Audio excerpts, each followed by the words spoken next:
ठीक है, तो अपना क्वेश्चन क्या है, यहाँ पे एक कंक्रीट का शेल है जिसका रेडियस है कैपिटल आर, और इसके अंदर एक सॉडस्ट भरा है हमने। इसके अंदर छोटी स्मॉल आर की कैविटी है, उसमें हमने सॉडस्ट भरा है। सही बात है। यहाँ पे कंक्रीट और सॉडस्ट की डेंसिटी दी हुई है, कंक्रीट की 2400 एंड सॉडस्ट की 300। ठीक है, और क्या बोला है, ये जस्ट ऑलमोस्ट पूरा का पूरा सिंक हो गया है। तो हमें क्या निकालना है, mass of concrete the whole upon mass of sawdust. इसका हमें रेशियो निकालना है। ठीक है, ओके। तो जैसे मैंने बताया, सिंस ये ऑलमोस्ट पूरा का पूरा सिंक कर गया, तो उसका नेट डेंसिटी और पानी का डेंसिटी सेम होना चाहिए। पानी का डेंसिटी कितना हो रहा है, यहां पे लिख दूंगा मैं, rho of water, it's simply 1000 kg/m³। सही बात है। चलो अब मुझे ये बताओ तुम लोग कि मैं टोटल डेंसिटी कैसे निकालूंगा इसकी, बिकॉज मैं क्या करूंगा, स्फीयर का डेंसिटी निकालूंगा, उसे 1000 से इक्वेट कर दूंगा। रजत बता मुझे। क्या मास दोनों का ऐड करेंगे एंड डिवाइड बाय वॉल्यूम। दोनों का मास ऐड करेंगे, डिवाइड बाय वॉल्यूम को। यहाँ पे लिख देता हूं मैं,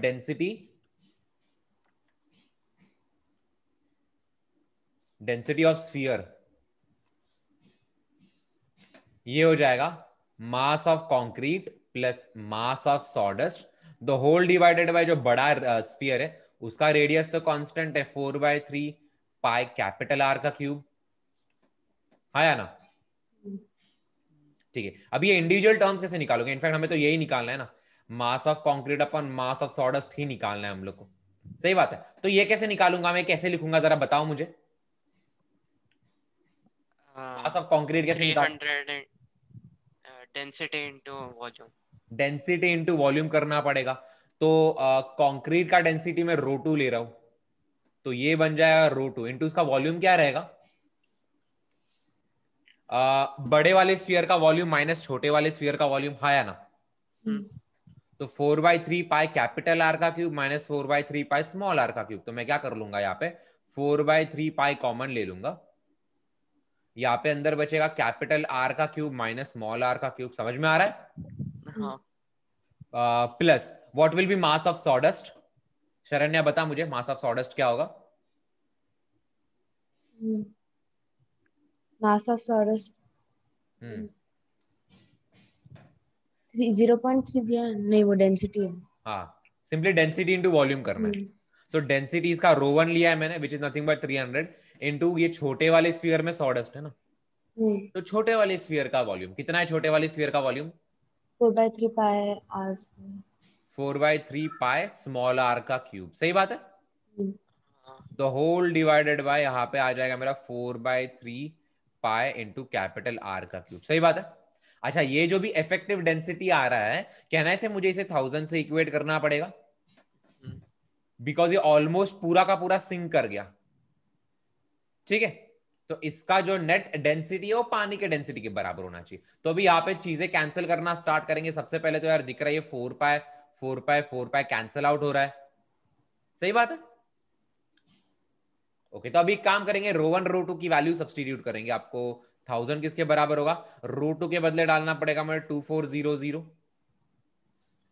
टाइम्स अंदर क्या आ रहा है, कैपिटल आर का क्यूब माइनस स्मॉल आर का क्यूब, प्लस रो 1 कितना लूंगा मैं,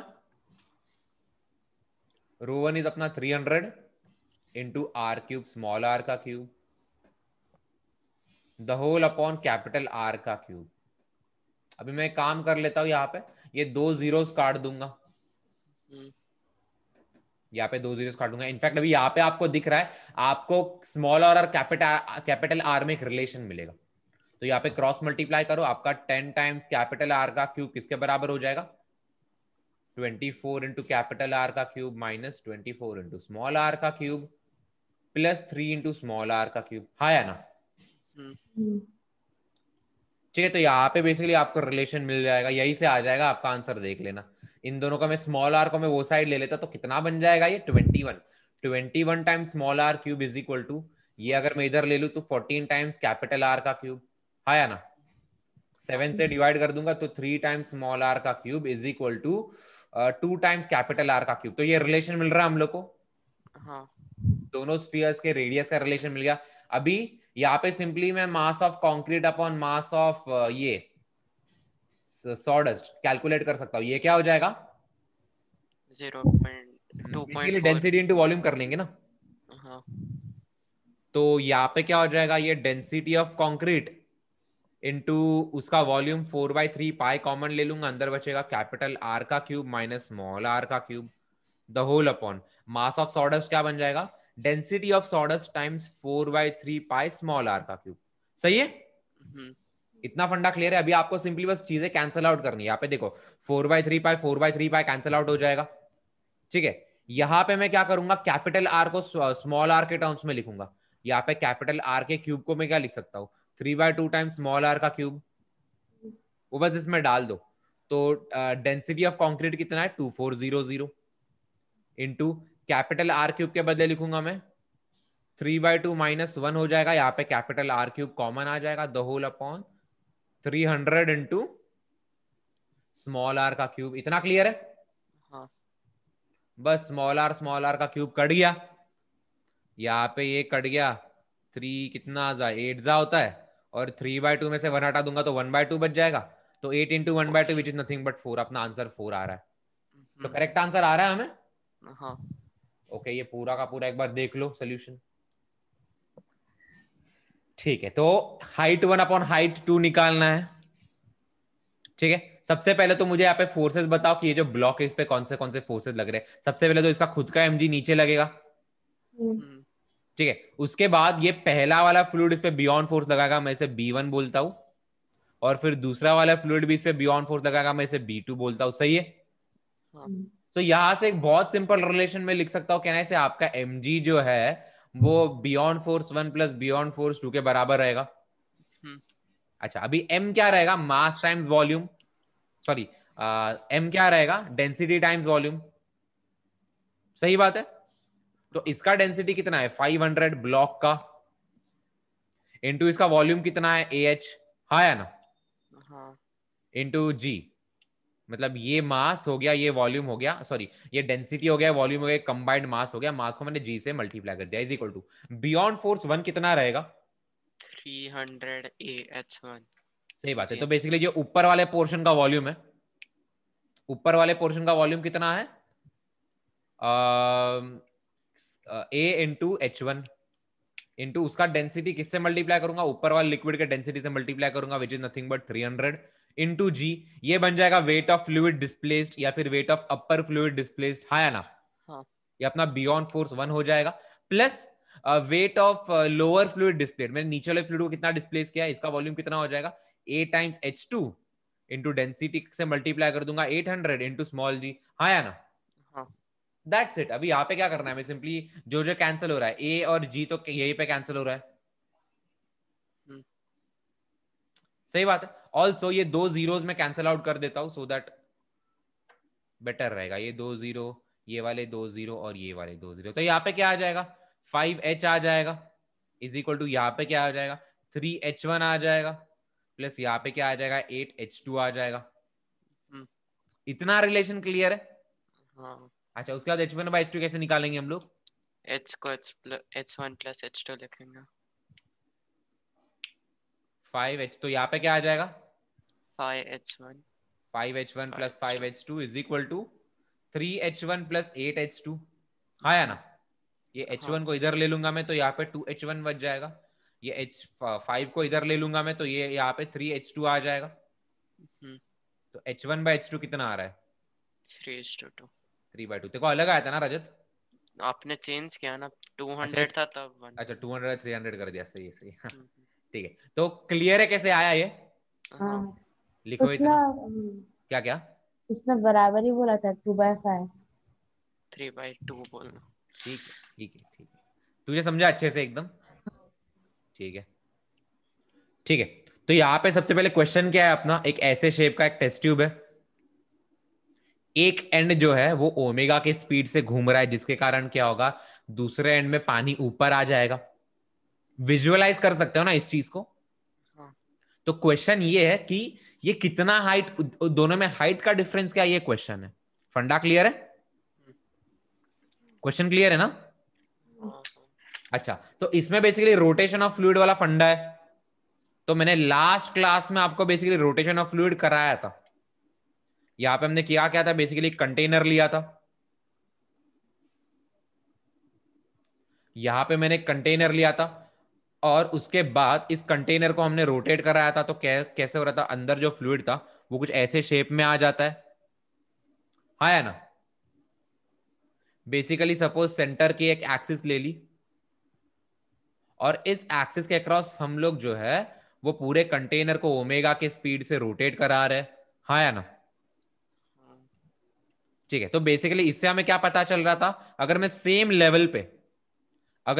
लेवल पे दो अलग अलग पॉइंट्स लू और जो स्मॉलर डिस्टेंस पे है, सपोज यहां पे प्रेशर P1 है और यहां पे प्रेशर P2 है, तो डिफरेंस इन प्रेशर क्या होता था दोनों पॉइंट्स के बीच, हाफ रो कितना, ओमेगा स्क्वायर आर स्क्वायर। सही बात है। सो यहां पे भी ये फंडा यूज करना है। मैं आपको क्या बोलूंगा, लेट्स से यहां पे प्रेशर P1 मान लो, यहां पे प्रेशर P2 मान लो, और रोटेशन के कारण अगर देखो नॉर्मल रोटेशन कुछ नहीं होता, ठीक है। तो सिंस दोनों के दोनों सेम हाइट पे और दोनों सेम फ्लूइड से कनेक्टेड है, तो दोनों पॉइंट पे प्रेशर एक्चुअली सेम होना चाहिए था।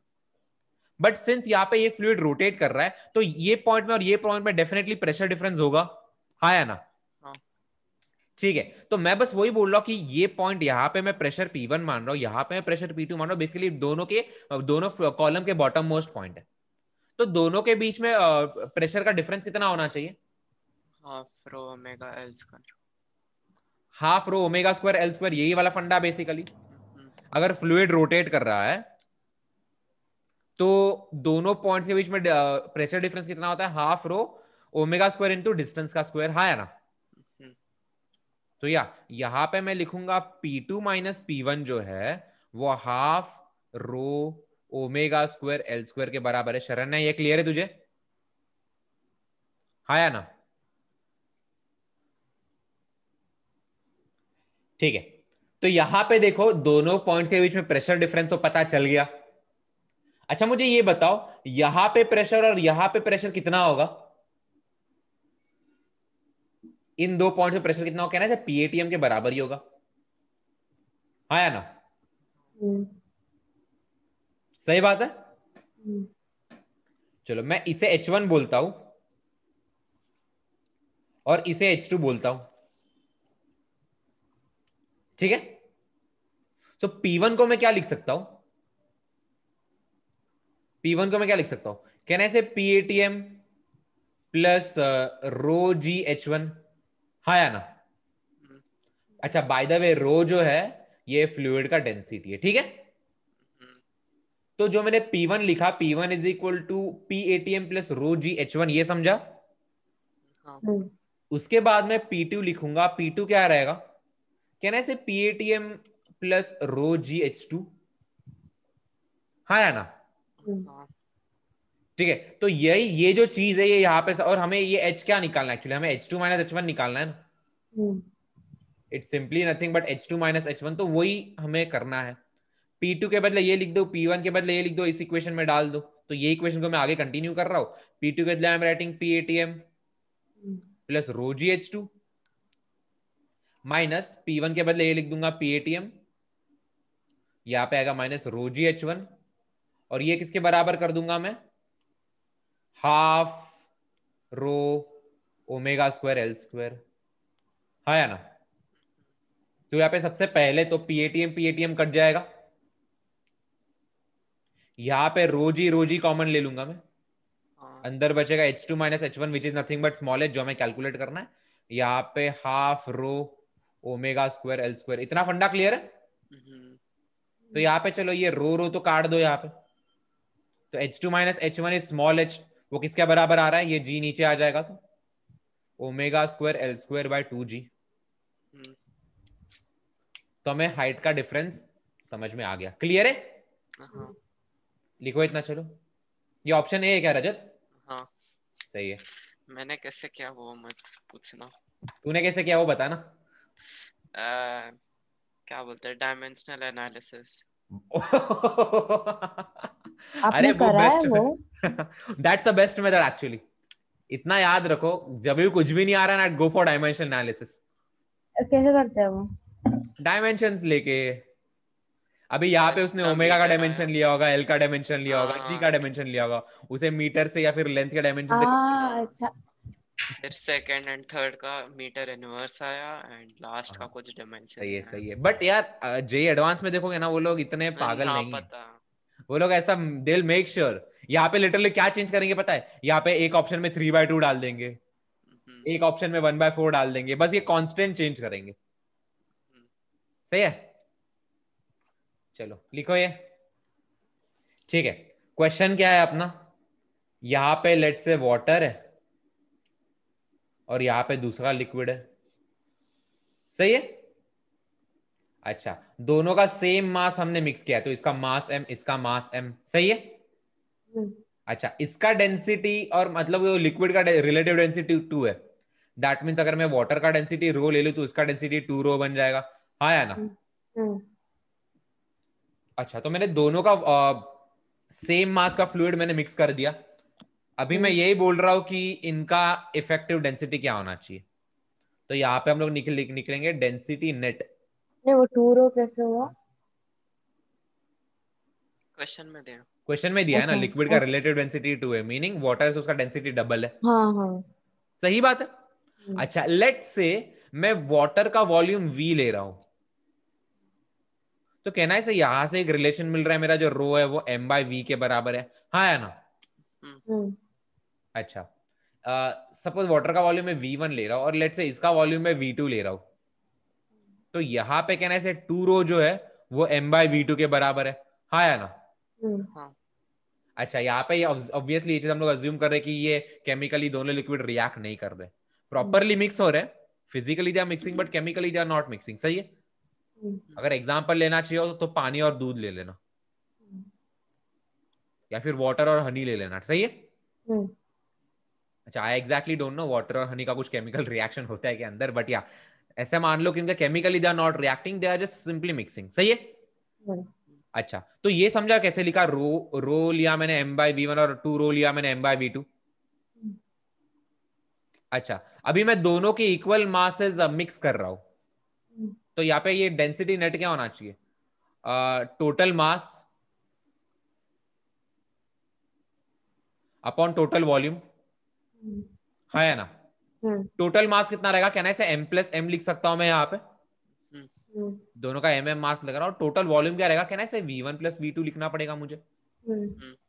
हाँ या ना? हाँ. तो यहां से मैं v1 को क्या बोल सकता हूँ? m/रो बोल सकता हूं. और यहां से मैं v2 को क्या लिख सकता हूं? m/2 रो. वही चीज में डाल दो ना. यहाँ पे आ जाएगा m1 + m2. यहाँ पे नीचे क्या आ जाएगा? v1 के बदले डाल दूंगा मैं m1 अपॉन रो प्लस, अच्छा m1 नहीं तो m ही रहेगा, m1 m2 दोनों सेम ही है ना. तो वाई एम राइटिंग सब्सक्रिप्ट क्यों लिख रहा हूं मैं पता नहीं, सिंपली mm लिख दो. यहाँ पे ऊपर आ जाएगा 2m, दो होल अपॉन v1 क्या रहेगा? m upon rho plus v2 क्या रहेगा? m अपॉन 2 रो. हाँ या ना? तो सबसे पहले तो जो चीजें कैंसिल हो रही है कैंसिल कर दो. यहाँ पे स्मॉल m कट रहा है, ये क्या बन जाएगा? 2 upon 1 upon rho plus 1 upon 2 रो क्या बन जाएगा? 3/2. 3 रो/2. हाँ या ना? तो ये क्या बन जाएगा? ऊपर चले जाएगा 4/3. अच्छा, रो में डिनोमिनेटर में होना चाहिए ना, मैं न्यूमरेटर में क्यों ले रहा हूँ? 3/2 रो. तो ये ऊपर लेके क्या बन जाएगा? 4/3 टाइम्स रो. मेरा आंसर आ गया. रो यहाँ पे पानी का डेंसिटी है, तो उसका 4/3 टाइम्स. समझ में आ रहा है? लिखो चलो ये.